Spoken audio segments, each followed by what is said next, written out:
Hello friends, हम लोग atomic structure के सारे प्रीवियस ईयर्स क्वेश्चन करने वाले हैं। ठीक है, अभी मैं आपको एटॉमिक स्ट्रक्चर और आयनिक इक्विलिब्रियम इन दो चैप्टर का बोल रहा हूँ, ये दोनों मैं करवा दूंगा। ओके, बाकी आप करते रहिए। मैंने इलेक्ट्रोकेमिस्ट्री, केमिकल काइनेटिक्स और सॉलिड स्टेट और कुछ सॉल्यूशन, इन चैप्टर्स के क्वेश्चन मैंने करवाए थे। उसके अलावा मैं रेडॉक्स और करवा दूंगा। ठीक है, तो आपको कोई अब दिक्कत नहीं होगी कितने करवाएंगे कितने नहीं। कोई भी एलिमेंट होता है उसको अपन लोग एक्स जेड ए से रिप्रेजेंट करते हैं। जेड होता है नंबर ऑफ प्रोटॉन, प्रोटॉन का नंबर जेड होता है। ठीक है, और न्यूट्रॉन का नंबर अगर आप पूछे तो अपन फॉर्मूला में पढ़ते हैं, ये होता है ए माइनस जेड। ओके, तो इसमें अपने को क्या पूछा है, प्रोटॉन पूछा है, तो प्रोटॉन कितने हो जाएंगे जेड के बराबर, यानी 71। प्रोटॉन हो गए 71, तो दो ऑप्शन तो ऐसे ही कट गए। फिर न्यूट्रॉन, न्यूट्रॉन कितना होगा ए माइनस जेड। ठीक है, और इलेक्ट्रॉन कितना होता है, इलेक्ट्रॉन होता है जेड प्लस माइनस चार्ज। अब देखो, चार्ज अगर पॉजिटिव दिया है तो इलेक्ट्रॉन कम करने होते हैं, और नेगेटिव दिया होता है तो इलेक्ट्रॉन जोड़ने होते हैं। तो यहाँ तो चार्ज दिया नहीं है इसके ऊपर में, तो इलेक्ट्रॉन भी कितने होंगे जेड के बराबर 71। और प्रोटॉन अगर चाहिए आपको, न्यूट्रॉन चाहिए, तो न्यूट्रॉन हो जाएगा आपके 175 माइनस 71 इक्वल टू 104। आसान क्वेश्चन था, अभी लेटेस्ट ही पूछा हुआ है। अगला पूछा हुआ है 2014 का, beryllium is iso electronic with following. किसके साथ में आइसो इलेक्ट्रॉनिक, पहले बेरिलियम में इलेक्ट्रॉन कितने काउंट करो, hydrogen, helium, lithium, beryllium 4 number पे आता है, और ऊपर 2 पॉजिटिव चार्ज है, तो मतलब इसने 2 इलेक्ट्रॉन खो लिए, तो इसके पास इलेक्ट्रॉन कितने हुए 2। अब 2 इलेक्ट्रॉन किसके पास में, इसके पास में। लिथियम 3 नंबर पे आता है, सोडियम और मैग्नीशियम को तो देखना ही नहीं है ना, इसमें बहुत सारे इलेक्ट्रॉन होते हैं, और इसमें इलेक्ट्रॉन कितने हो गए 3 होते थे, एक चढ़ा गया तो 2 इलेक्ट्रॉन बच गए, तो यही इसका आंसर है। अगला इलेक्ट्रॉन क्वेश्चन है कि कौन सा आइसो इलेक्ट्रॉनिक सीरीज है। ठीक है, तो पहले में देखिए CO में इलेक्ट्रॉन काउंट करते हैं, कार्बन में होते हैं 6 और ऑक्सीजन में होते हैं 8, 6 और 8 हो गए 14। CN माइनस में कितने होंगे, कार्बन में 6, नाइट्रोजन में 7 और एक नेगेटिव का, तो 6 7 और 1 कितने हो गए 14 इलेक्ट्रॉन।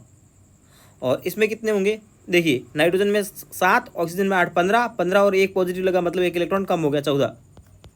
और कार्बन और ये है C2-2, तो कार्बन में कितने इलेक्ट्रॉन होते हैं 12, और 2 नेगेटिव के और आगे 14, तो पहला ही आंसर हो गया जिसमें आइसो इलेक्ट्रॉनिक है, मतलब इलेक्ट्रॉन बराबर है।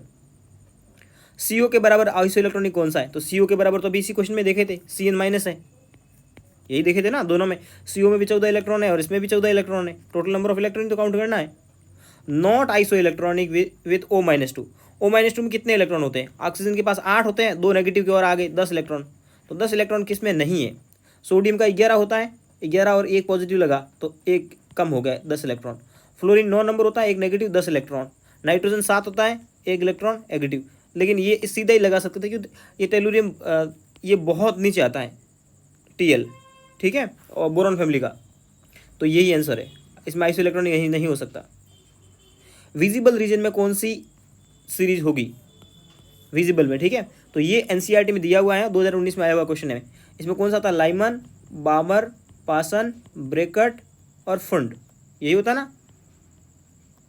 तो ये होता है अल्ट्रावायलेट में, और ये होता है विजिबल में, और ये सब बाकी सब इंफ्रारेड में होते हैं।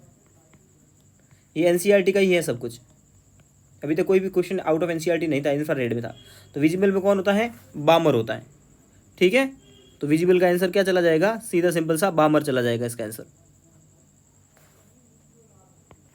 ओके, उसके बाद अगला क्वेश्चन है, calculate the corresponding light wavelength. Wavelength दिया हुआ है और उसकी अपने से क्या पूछ रहा है, एनर्जी इन जूल, एनर्जी पूछ रहा है जूल में।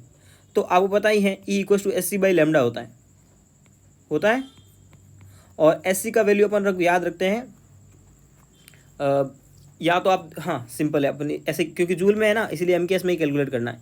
6.6 ये लिखा हुआ है, 63 इंटू 10⁻34। C का वैल्यू होता है 3 इंटू 10⁸, 3 इंटू 10⁸ अपॉन लैम्डा कितना है 45, और 10⁻⁹ नैनोमीटर को मीटर में बदल दिया अपन ने, तो नैनोमीटर को मीटर में बदला। तो अब आप कैलकुलेट कीजिए, ये -9 नेगेटिव का ऊपर जाएगा तो पॉजिटिव हो जाएगा, तो 9 और 8 कितना हो जाएंगे 17, ये 17 पॉजिटिव के और 34 नेगेटिव के, तो ऑल ओवर क्या बच जाएगा 10⁻⁻17 बच जाएगा नेगेटिव का, बसा। ओके, मतलब ये दोनों ऑप्शन तो हो ही नहीं सकते, हुआ। उसके बाद 3 से इसको कट कर दीजिए, 3 एकम 3, 3 एकम 3 और 5 दिए 15 हो गए। इसको करते हैं 6.63 इंटू 10⁻18 कर देते हैं एक बार। 18 कैसे करेंगे? 18 करने के लिए पॉइंट को राइट साइड खिसका देंगे, ठीक है। जब भी पॉइंट राइट साइड खिसक सकता है तो उसकी वैल्यू, पावर की वैल्यू कम होती है। -17 से -18 तो कम ही है, ठीक है।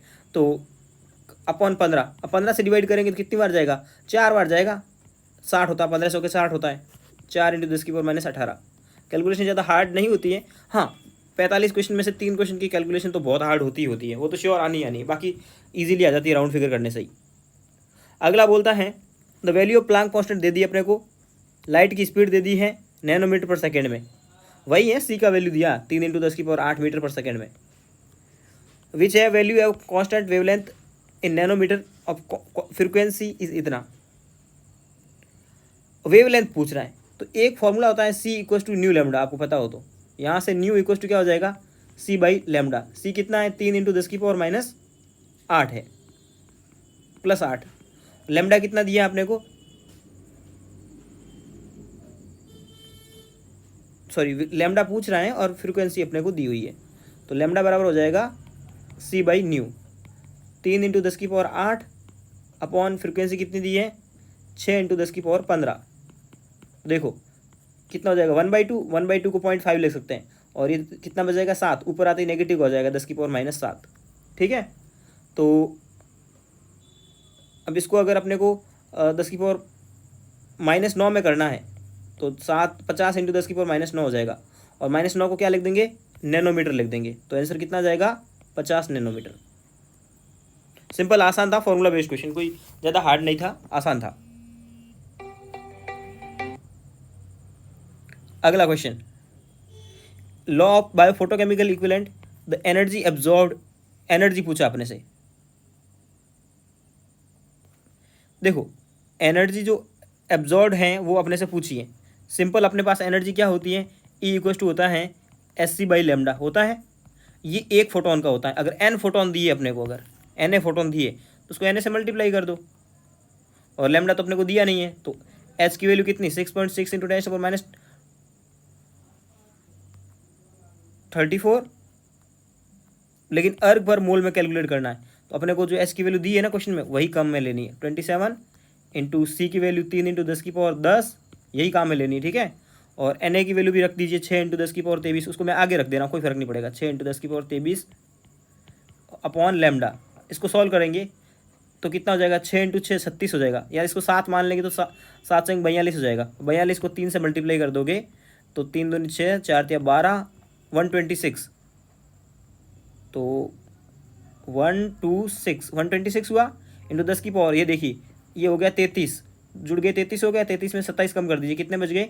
33 में से 27 कम कर दिए तो आपके पास बच गए 10 की पावर 5, ठीक है। और इसको लिख देंगे 1.26 इंटू 10 की पावर, ये हो जाएगा 8 अपॉन लेमडा। ओके, अगला क्वेश्चन, क्वेश्चन नंबर 10। ये बोल रहा है आपके पास में क्या है? क्वेश्चन कर रहे थे एनर्जी E1 और E2 है, दो रेडिएशन की।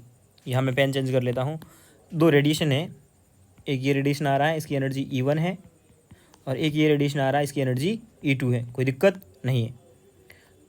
E1 जो है 25 इलेक्ट्रॉन वोल्ट है, और E2 आपको दिया है 50 इलेक्ट्रॉन वोल्ट। तो आपको λ1 और λ2 में रिलेशन चाहिए। इसका λ1 होगा, इसका λ2 होगा। आपको पता है E इक्वल टू होता है SC बाई लेमडा, तो E is proportional to 1 upon lambda, हो गया। तो E1 upon E2 equal to λ1 upon λ2 होगा। तो λ1 अपॉन λ2 अपने को चाहिए, तो E1 अपॉन E2, E1 कितना 25, E2 कितना 50, सॉल्व हो जाएगा 1/2। तो λ2 इक्वल टू आ जाएगा 2 λ1, ओके। या फिर λ1 इक्वल टू आ जाएगा λ2 अपॉन 2, फोर्थ ऑप्शन, ओके। आसान क्वेश्चन था, कोई हार्ड नहीं था, और नीट में आया हुआ। अगला question, value of Planck constant दी है अपने को, सी दे दिया है, और नैनोमीटर में वेवलेंथ पूछ रहा है, अगर फ्रीक्वेंसी इतनी दी है। तो ये अभी अपन पहले भी क्वेश्चन करके आए थे, सी इक्वल टू न्यू लेमडा वाला। तो लेमडा इक्वल टू क्या हो जाएगा? C/न्यू। 3 इंटू 10 की पावर 8 है C, अपॉन न्यू कितना है? 8 इंटू 10⁻15। ठीक है, इसको सॉल्व करोगे आप तो पावर ऊपर में जाएगी माइनस की, माइनस में जाएगी तो कितनी माइनस की हो सकती है, क्या माइनस की 25 हो सकती है। 3/8 को अगर आप कितना भी सॉल्व करोगे ना तो अभी कुछ पॉइंट में आएगा, तो अभी कोई दिक्कत नहीं है। तो बट ये जो वैल्यू है वो ज़्यादा नहीं हो सकती, मतलब सिंपल अपन देख भी रहे ना, तो अभी पता लग रहा है अपने को। फ्रिक्वेंसी दे दी अपने को, लेमडा पूछ रहा है वेवलेंथ में, और ये आ जाएगा 3/8, यानी कि 30/8 कर देते हैं इसको। 30/8 इंटू 10⁻7 और ये 15, तो कितना जाएंगे 10⁻−8। 30/8 तो कितना हो जाएगा, 8 × 24, तो 3 और फिर और कुछ जाएगा तो 3.8 ऐसा कुछ आ जाएगा, यानी 4 इंटू 4 इंटू 10⁻8 अप्रॉक्स वैल्यू आएगी। तो ये ऑप्शन है 4 इंटू 10⁻8। अगला क्वेश्चन है, फॉर गिवन एनर्जी दी है, वेवलेंथ पूछ रहा है, तो ई इक्वल टू आपको पता है क्या होता है, SC/λ होता है। आसान क्वेश्चन है। तो लैम्डा बराबर क्या हो जाएगा, SC/E। एच कितना होता है, 6.6 इंटू 10⁻34। सी कितना होता है, ये होता है आपका 3 इंटू 10⁻8 अपॉन लैम्डा। अपने एनर्जी कितनी दे रखी है, 3.3 इंटू 10⁻19 जूल में। तो आपका लैम्डा आराम से आ जाएगा यहाँ से, कोई बड़ी बात नहीं है। ये 2 बार कट जाएगा, ठीक है, और 3 इंटू 2 कितना हो जाएगा, 6। पावर को कैलकुलेट करते हैं, ये पावर ऊपर आती है पॉजिटिव हो जाएगी, तो ये कितनी हो जाएगी, 27। पॉजिटिव की 27 हो जाएगी, 27 को इससे कम करेंगे तो हो जाएगा 7, 10⁻−7। अब इसको 7 को 9 करना है, क्यों, क्योंकि अपने पास में नैनोमीटर में आंसर देना है। तो ये कितना हो जाएगा, 600 नैनोमीटर। आसान क्वेश्चन। अगला, will be the longest wavelength in बामर spectrum. अब देखो लॉन्गेस्ट वेवलेंथ चाहिए अपने को बामर सीरीज में, तो वेवलेंथ का फॉर्मूला क्या होता है, पहले तो लाइमन बामर सीरीज में 1/λ = 1/r/z², 1/n1² - 1/n2², यही फॉर्मूला होता है। लॉन्गेस्ट चाहिए, आपको पता है मैंने बोला था ई, अगर देखो ई यहाँ पे ई बराबर होता है 13.6/n² -13.6/n²। एन बढ़ेगा तो एनर्जी बढ़ेगी, आप बोल रहे हो इन्वर्सली आ रहा है, लेकिन आगे नेगेटिव चार्ज है, तो एन बढ़ने से एनर्जी कम होता है, एन बढ़ने से एनर्जी बढ़ता है, ठीक है, एनर्जी बढ़ता है एन बढ़ने से। तो फिर क्या होगा,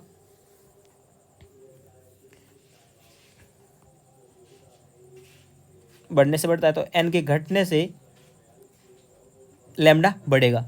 तो मतलब कि जो अपने को लॉन्गेस्ट वेवलेंथ चाहिए, लैम्डा ज़्यादा चाहिए, तो एन का वैल्यू आपको क्या करना पड़ेगा, कम रखना पड़ेगा। कम है तो बामर सीरीज़ के लिए क्या क्या होता है, लाइमर बामर। तो एक तो होता है इसके लिए पहली लाइन रख दो, समझ में आया ना मैं क्या बोलना चाह रहा हूँ। एन की वैल्यू बढ़ती है तो एनर्जी बढ़ती है, एनर्जी और लैम्डा उल्टे होते हैं, तो लैम्डा बढ़ाना है, लॉन्गेस्ट करना है, तो एन की वैल्यू कम करनी पड़ेगी। अब बामर सीरीज़ के लिए आपको पता है N1 तो फिक्स होता है, 2 होता है, और N2 की वैल्यू मिनिमम रखनी है अपने को, कम रखनी, ताकि लैम्डा ज़्यादा है तो कितनी रखोगे, 3 रखोगे।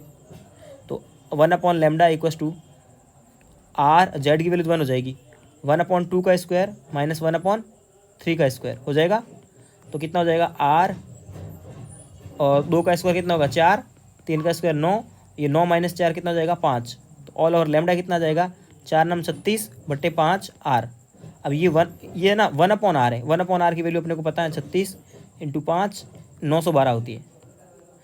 इसको 7 बार कट कर दो, 7 × 5 = 35, तो 912 × 7 मल्टीप्लाई कर दीजिए, तो 7 दूनी 14, 7 एकम 7 और 7 नम 63 हो गया। यह आ गया आपका एंगस्ट्रम में, नैनोमीटर में कन्वर्ट करना है तो 638.4 नैनोमीटर। कितना आ जाएगा, ये वाला ऑप्शन। थोड़ा राउंड फिगर तो चल रहा है, मैं भी कर रहा हूँ, आप भी करोगे, ठीक है। अगला क्वेश्चन नंबर, अगला वाला आपको दिया है एनर्जी की वैल्यू। एनर्जी की वैल्यू अगर जूल में होते ना तो 2 × 10⁻18 Z²/n² होती है जूल में, और वो अपनी 13.6 थी ना, वो किस में थी, वो थी आपकी इलेक्ट्रॉन वोल्ट में थी। तो अब इसके बारे में अपने को करेक्ट ऑप्शन बताना है। पहला equation can be used calculate the change energy when the electron. अपने को गलत स्टेटमेंट बताना है। एक ऑर्बिटल से दूसरे ऑर्बिटल में जाएगा ना, तो एक बार एन की वैल्यू अपन रखेंगे 1, जैसे अपन लोग वहाँ पे भी याद रखते हैं ना, E1 -13.6 होती है, E2 -3.4 होती है, फिर E1 माइनस E2 करके अपन लोग बता सकते हैं कि इस ऑर्बिटल से इस ऑर्बिटल में जाएगा तो एनर्जी का गैप कितना होगा। तो एन की अलग अलग वैल्यू रख करके अपन बता सकते हैं कि कहाँ जा रहा है। तो ये तो करेक्ट ऑप्शन है, मतलब करेक्ट है, अपने को इनकरेक्ट बताना है। ठीक है, अगला बोल रहा है लॉन्गर द रेडियस लार्ज, मतलब एन की वैल्यू ज़्यादा होगी तो रेडियस ज़्यादा होगी। तो रेडियस कितनी होती है, आर इक्वल होती है 0.529 एन स्क्वायर अपॉन जेड। तो रेडियस डायरेक्ट एन के प्रोपोर्शनल है, तो आर बढ़ेगा, एन बढ़ेगा तो आर बढ़ेगा। ये स्टेटमेंट भी सही है। ठीक है, अब अगला स्टेटमेंट पढ़ते हैं। For n equal to 1 the electron is more negative. हाँ, एन की वैल्यू बढ़ेगी तो एनर्जी बढ़ेगी। एन की वैल्यू 6 होगी तो इलेक्ट्रॉन, अब देखो एन बराबर 1 ये रह गया, एन बराबर 6 ये रह गया। इलेक्ट्रॉन जितना दूर होगा उतना ही तो न्यूक्लियस से, देखो एन बढ़ेगा तो एनर्जी बढ़ेगी, ये बात सही है। और एन का वैल्यू कम है तो उसकी वैल्यू मोर नेगेटिव है।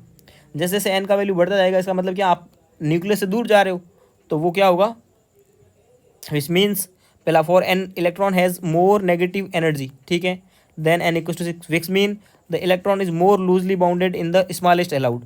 नहीं, लूजली बाउंड तो किस में, बड़े वाले में लूजली बाउंड है, ये तो छोटे वाले में बोल रहा है, तो ये स्टेटमेंट इनकरेक्ट है। ठीक है, अगला, according to the Bohr theory which is the following transition hydrogen atom gives rise to least energy. Least energy, पहली बात है लीस्ट एनर्जी की बात कर रहा है। तो एनर्जी की बातें करें ना अपन लोग, तो मैंने एनर्जी की वैल्यू आपको रटाई थी, E1 equal to -13.6, E2 equal to -3.4, E3 अगर नहीं रटाई थी तो अब भी रट दो, -1.51, E4 इक्वल टू होती है 0.85 और E5 और इससे भी कम हो जाएगी। ठीक है, 0.34 मान लेते हैं, कोई दिक्कत नहीं। ठीक है, या 0.54 सॉरी। ठीक है, ये एनर्जी की वैल्यूज होती है जो आपको रटनी होती है, रट ली। उसके बाद में अपने को बोलता है according to the Bohr theory transition in the atom will rise to the least energy, least energic photon. ठीक है, लीस्ट एनर्जिक फोटोन इसमें से अपने को बताना है। तो एनर्जी मैंने बोला था एन का वैल्यू बढ़ेगा तो एनर्जी बढ़ेगी। वैसे अपन लोग निकाल सकते हैं, कोई दिक्कत नहीं। एन बराबर 6 में कितना हो जाएगा, एन बराबर 6 में हो जाएगा, एनर्जी की वैल्यू अप्रोक्स कितनी हो जाएगी, 13.6 अपॉन 36, 13.6 अपॉन 36 करेंगे तो ये जाएगा 0.37, ये 0.37 था। ठीक है, ये आ गया, ये सारी वैल्यू। अब 1 से लेकर के 6 इसकी एनर्जी निकालो, तो इन दोनों का डिफरेंस निकालोगे, इन दोनों का डिफरेंस, तो इनका दोनों का डिफरेंस निकालोगे, मतलब ये एनर्जी की वैल्यू आपको याद रखनी है। ठीक है, पहली बात तो। उसके बाद में 1 से 6 में, 6 से 1 में जा रहा है, तो 6 से 1 में जा रहा है तो 6 और 1 का गैप निकाल दो, तो ये गैप कितना जाएगा, आएगा 13.3, आएगा 13.3। 5 और 4 का गैप निकाल दो, कितना आ जाएगा, ये आ जाएगा 0.30, और 6 और 5 का निकाल दो, कितना आएगा, 40 में से पॉइंट ऐसा कुछ, 40 में से कुछ 37, 3 और 40 हो गया 17.17। 5 और 3 का गैप निकाल दो, 5 और 3 का, यह आ जाएगा करीब 1। अब आप बताओ कौन सी एनर्जी लिस्ट है, यही एनर्जी तो लिस्ट है। मतलब एनर्जी लिस्ट की जब भी कोई कैलकुलेशन या इस टाइप का क्वेश्चन आएगा ना, तो आपको ये एनर्जी की वैल्यू याद रखनी है, फिर उनका डिफरेंस निकालना है। डिफरेंस हमेशा पॉजिटिव ही आएगा, ये बात ध्यान रखे सर, डिफरेंस पॉजिटिव ही आएगा। और फिर वो जब वो कम है तो वो कम वाला आंसर दे दो, आसान है। ओके, अगला क्वेश्चन है।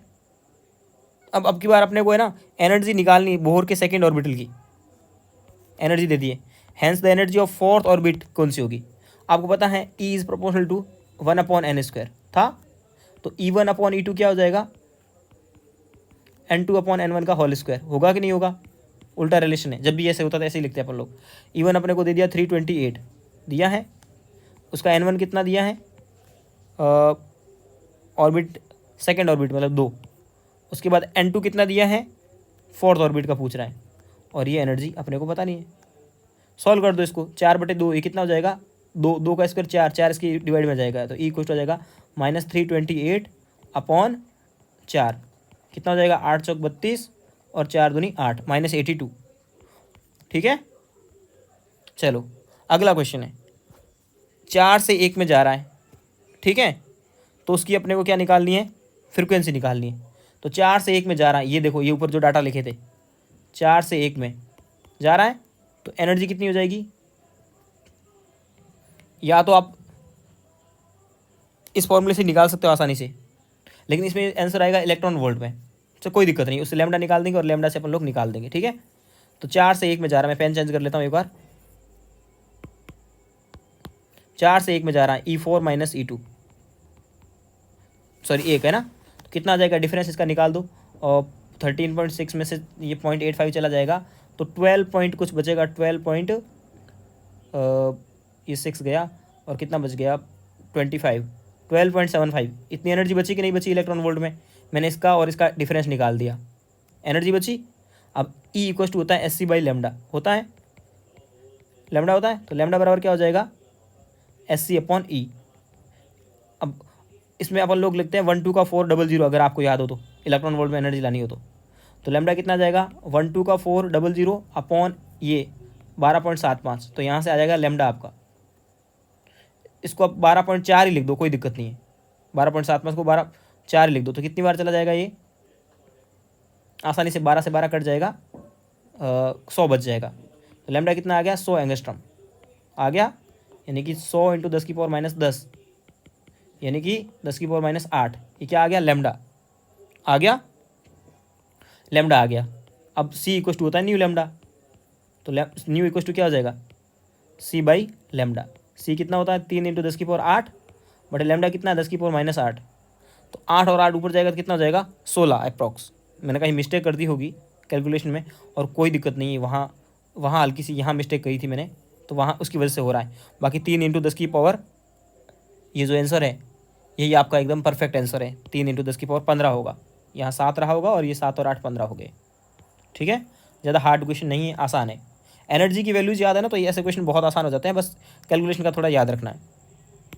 अगला बोलता है energy of first excited state is इतना, फर्स्ट एक्साइटेड बोला है, एक्साइटेड का मतलब हो गया एक बढ़ा के बोलना है, मतलब एन बराबर कितना हो गया 2, okay. Then find kinetic energy same orbital, उसी में काइनेटिक एनर्जी पूछ रहा है, तो काइनेटिक एनर्जी होता है equal to minus of total energy, यही तो होता है, ठीक है, तो कितना हो जाएगा प्लस का 3.4 इलेक्ट्रॉन वोल्ट। पोटेंशियल एनर्जी पूछता, तो पोटेंशियल एनर्जी होती है 2 टाइम ऑफ टोटल एनर्जी, ये याद रखना, ये रिलेशन तो याद ही होगा।